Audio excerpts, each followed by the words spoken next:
Hello my legal champs, कैसे हैं आप सब। आपसे एक सवाल था। कल को अगर आप सरकार से कोई क्वेश्चन पूछना चाहें या फिर आपके मन में कोई ऐसा डाउट है जो आप चाहते हैं कि सरकार जवाब दे, फिर आप क्या करेंगे? कुछ नहीं, आप सरकार से सवाल करेंगे। लेकिन क्या सवाल पूछना इतना आसान है? क्या एक नॉर्मल सिटीजन के पास ये अधिकार है कि वो गवर्नमेंट ऑफ इंडिया से सवाल कर सके और जवाब पा सके? बिल्कुल है। यह अधिकार उसे मिला है राइट टू इंफॉर्मेशन एक्ट 2005 से। पर ये आरटीआई है क्या?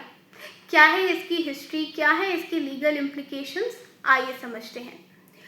So the evolution of RTI is deeply rooted in our struggle for transparency, accountability and good governance. अगर मैं आज़ादी के पहले की बात करूँ तो ब्रिटिशर्स 1923 में एक एक्ट लेके आते हैं जिसका नाम है ऑफिशियल सीक्रेट्स एक्ट 1923। रॉयलेट एक्ट की तर्ज पे बने इस कानून का सिर्फ एक एम होता है कि इंडियंस को गवर्नमेंट के किसी भी प्लान, किसी भी लॉ, किसी भी इम्प्लीमेंटेशन या स्कीम के बारे में जानकारी प्राप्त ना हो, क्योंकि अगर उन्हें जानकारी नहीं प्राप्त होगी तो वो क्रांति नहीं करेंगे, और जहाँ रेवोल्यूशन नहीं होता वहाँ डेमोक्रेसी भी नहीं होती। खैर, उनका तो ये प्लान फेल हो गया। भारत में रेवोल्यूशन भी आया और भारत में डेमोक्रेसी भी आई, लेकिन अंग्रेज़ी सोच और अंग्रेज़ी कानून की गुलामी करते करते हमें बहुत साल बीत गए।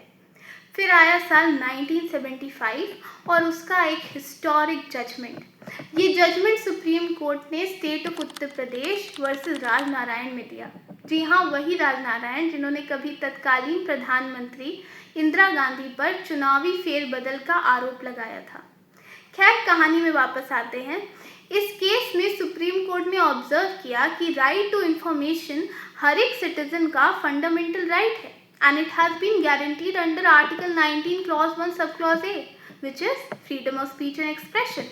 यहाँ तक कि सुप्रीम कोर्ट ने ये भी कहा कि किसी भी स्वतंत्र देश में, किसी भी लोकतंत्र में लोगों के पास सरकार से प्रश्न करने का और जानकारी प्राप्त करने का अधिकार होना बहुत ज़रूरी है। And we being the largest democracy of this world, हमारे पास ये अधिकार होना बहुत ही ज़्यादा ज़रूरी है। फिर क्या था? SP Gupta versus union of India versus association for democratic reform जैसे कई केसेस के जरिए सुप्रीम कोर्ट ने बार बार राइट टू इंफॉर्मेशन का स्कोप एक्सपैंड किया। यहाँ तक कि सुप्रीम कोर्ट ने ये भी कहा कि पॉलिटिकल कैंडिडेट्स को अपने असेट्स, लाइबिलिटीज़ और क्रिमिनल रिकॉर्ड्स देश को और सिटीजन्स को पब्लिक करना इम्पॉर्टेंट होगा, इनफैक्ट मैंडेटरी होगा। और वो तब का दिन है और आज का दिन है।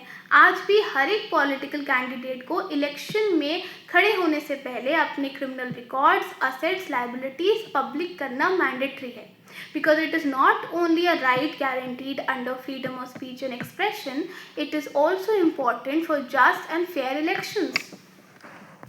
In fact union of India versus association for democratic reforms के केस में सुप्रीम कोर्ट ने ये भी कहा कि जब तक आपका document national security, national interest से जुड़ा हुआ नहीं है, उसे छोड़ के और कोई भी अदर डॉक्यूमेंट होगा तो आपको उसे जनता के सामने रखना होगा and it is mandatory.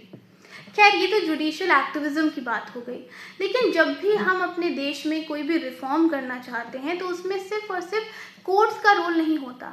Role होता है सिविक सोसाइटीज़ का, रोल होता है हर उस ग्रास लेवल मूवमेंट का जो सरकार को पुश करता है towards making the right choice. ऐसा ही एक मूवमेंट है मजदूर किसान शक्ति संगठन, जिसका जिक्र करना बहुत ज़रूरी है। मजदूर किसान शक्ति संगठन was led by Aruna Roy, और इस संगठन की मांग थी कि जो भी आपके डॉक्यूमेंट्स हैं regarding your rural employment and rural wage payment, उसको पब्लिक किया जाए। In fact they also organise a जन सुनवाई विच इज़ पब्लिक हियरिंग, जहाँ पर इन्होंने जो भी करप्शन हो रहा था आपके पब्लिक एंड रूरल एम्प्लॉयमेंट में, वेज पेमेंट सिस्टम में, उसको जनता के सामने रखा, सरकार के सामने रखा। और क्या हुआ? Rajasthan became the first state जिसने आरटीआई लॉज अपने स्टेट में इम्प्लीमेंट करे। फिर क्या था? आपका press council of India along with your national campaign for people's right to information ने साथ मिलके लॉबिंग करी और गवर्नमेंट पर एक प्रेशर बिल्ड किया कि वो एक कॉम्प्रिहेंसिव नेशनल आरटीआई लॉज लेके आए। और उसी की तर्ज पे India got its first RTI law which was freedom of information act 2002। अब ये कानून तो बहुत अच्छा था और इसकी स्टैब्लिशमेंट भी बहुत अच्छे मोटिव से हुई थी, but it was weak, it was ineffective and at the same time it lacked implementation। फिर क्या था, हमने फिर से रिफॉर्म करे और एक नया एक्ट आया which was right to information act 2005। Now this act was very effective due to following reasons. पहला, हमने लीगल इंफॉर्मेशन राइट प्रोवाइड किया, मतलब अब हर एक व्यक्ति, हर एक सिटीजन ऑफ अब किसी भी गवर्नमेंट ऑफिशियल को, किसी भी पब्लिक अथॉरिटी को फोर्स कर सकता था कि वो अपने रिकॉर्ड्स को, अपने डॉक्यूमेंट्स को पब्लिक करें। एक टाइम फ्रेम डिसाइड किया गया 30 डेज का, कि 30 डेज के अंदर हर एक पब्लिक ऑफिशियल को किसी भी क्वेश्चन का आंसर, किसी भी डॉक्यूमेंट की प्रेजेंटेशन जनता के सामने, किसी व्यक्ति के सामने करना अनिवार्य होगा। इनफैक्ट लाइफ थ्रेटनिंग सिचुएशन में 48 आवर्स का टाइम फ्रेम दिया गया कि अगर कोई व्यक्ति है जो बिल्कुल ऐसी स्थिति में है कि वो मर सकता है या उसकी जान खतरे में, अगर वो गवर्नमेंट के पास जाता है और उससे कोई क्वेश्चन पूछता है which is essential to save the life of that person, तो गवर्नमेंट ऑफिशियल को 48 आवर्स के अंदर उसके सवाल का जवाब देना होगा।